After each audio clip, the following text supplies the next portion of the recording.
Okay, so I love those types of videos. They're so cool to see the entire progression of one's development from childhood to, late adolescence, adulthood in the span of a couple minutes. Like, it blows my mind.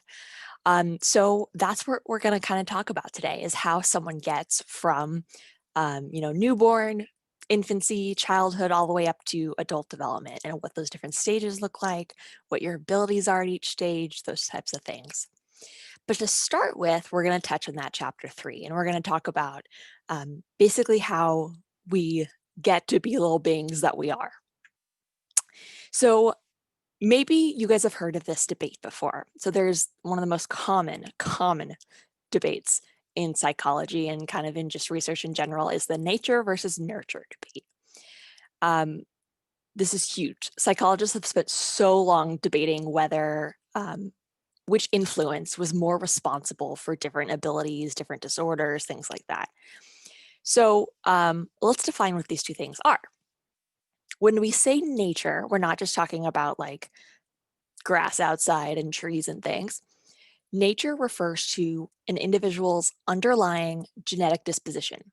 So this is your genes, your internal state, things that you're born with, things that that were there to start with, basically. So like I have my little example here. If like you have a plant seed, it's like all the nutrients, all the things that are in that seed, that what that seed starts with.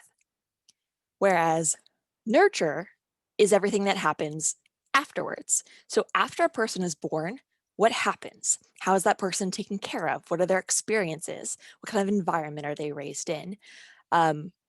So for instance, like how often is that plant watered? What kind of soil was it put in? Those types of things. So nature is innate, what was there already. Nurture is how you were taken care of. So keep those two. I know they kind of sound similar.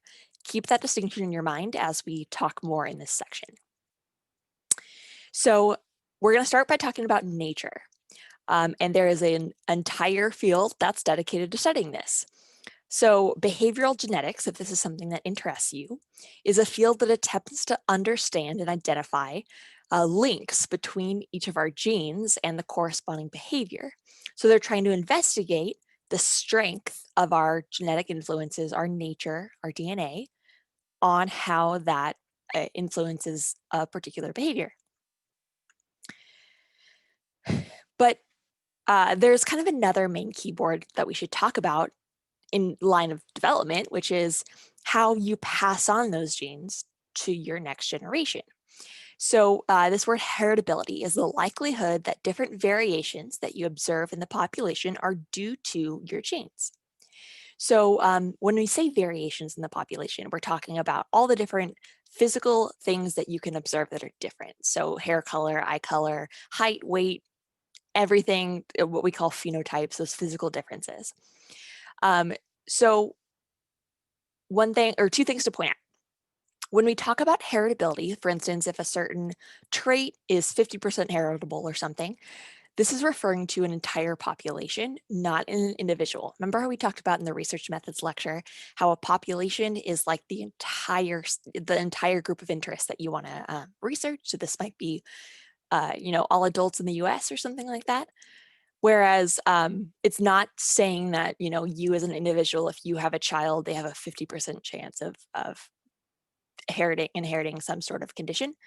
So whenever you see heritability statistics, know that they're referring to generally in the population, not an individual by itself.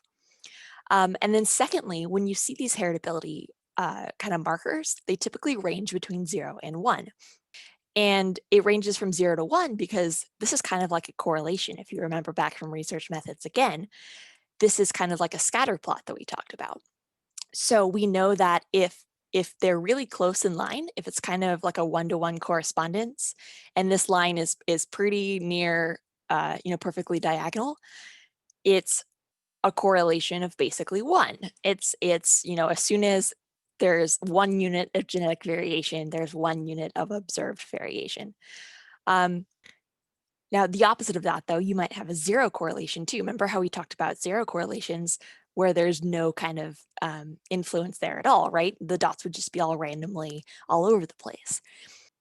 So just to kind of put like an example to that, we know that our genes are responsible for producing our own hearts, but there's not really a lot of variation in whether or not someone has a heart or what the hearts look like or size or shape or color or anything like that. So the heritability of having a heart would be zero because there's not really a link between variation and observable phenotypes. However, if those genes are completely responsible for the observed variation, for instance, this is true in Huntington's disease. So if you have the gene, you develop the condition. If you don't, you don't. So it's a one-to-one kind of correspondence there too. So that heritability of Huntington's disease would be 1. Now, most of the time, heritability isn't as strong as something like Huntington's disease. Heritability of most human traits, your hair color, eye color, all of those types of things, is typically in the range of like 0.3 to 0.6. So there's maybe a 30% to 60% chance in the population that that particular gene is kind of leading to or associated with that observable phenotype. Now, beware. Even though in heritability, we're talking about the genes or the nature of an individual, heritability is influenced by the environment, as all things are. So to show you what I mean, let's look at this picture. So this picture is showing you different plants. And each plant is going to represent a different variation of a gene. So for instance, this is version A of the gene, version B, etc., all the way through G. Now you'll notice some plants are taller than others. And if you only look at the left side of the graph where there is, the same lighting, same kind of nutrient soil, you'll notice that the differences in the plant height are then due to the different gene that that plant has, right? If the environment is completely the same, the only differences can be attributed to the genes. Heritability can be completely account for the differences in the plants.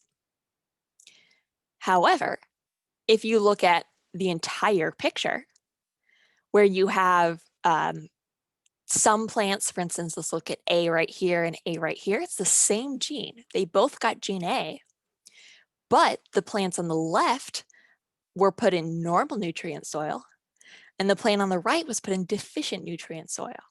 So the same genes, but different environments now. And now you can see that the environment has an influence on plant A. Normal makes it taller, deficient makes it shorter. So even though they have the same genes, the environment plays a role. So you can kind of generally see that if you're talking about, just one half, like the left half, or the right half by itself, heritability is 100% because it's all attributed to genes. The environment's the same. But when you look across the whole picture and you vary the environment, heritability drops. So basically, when you introduce these environmental differences like soil changes, heritability will decrease.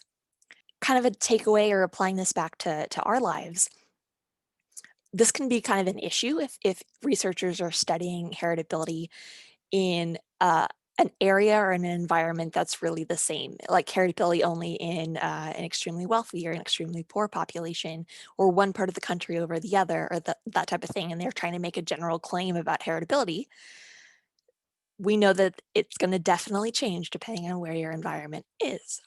So kind of a takeaway here is that even when we're talking about genes, you can never fully kind of disentangle the two. There's always going to be an influence of one on the other.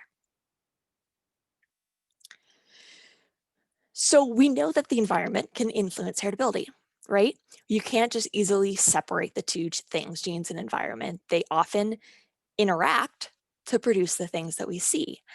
So there's a whole field, again, that studies this. It's called epigenetics. It's the study of how gene and environment interact in producing the types of physical traits and whatnot that we see. So epigenetics literally means on top of or in addition to genes. So sometimes your genes can physically get changed through methylation, adding a methyl group to a particular gene. You don't need to know the chemistry of how all this works, but just the overall kind of point is that different things in your environment, whether they be different toxic chemicals, smoking is a big cause here, your diet, things like that, that can actually kind of turn on or change the expression of your genes. So often, like, people will have genes that are never quite like turned on until some right environmental circumstance causes them to turn on. The environment can literally trigger a gene to express itself. So this is what we call epigenetics. So it's something that is literally above the gene controlling or doing something to your genes.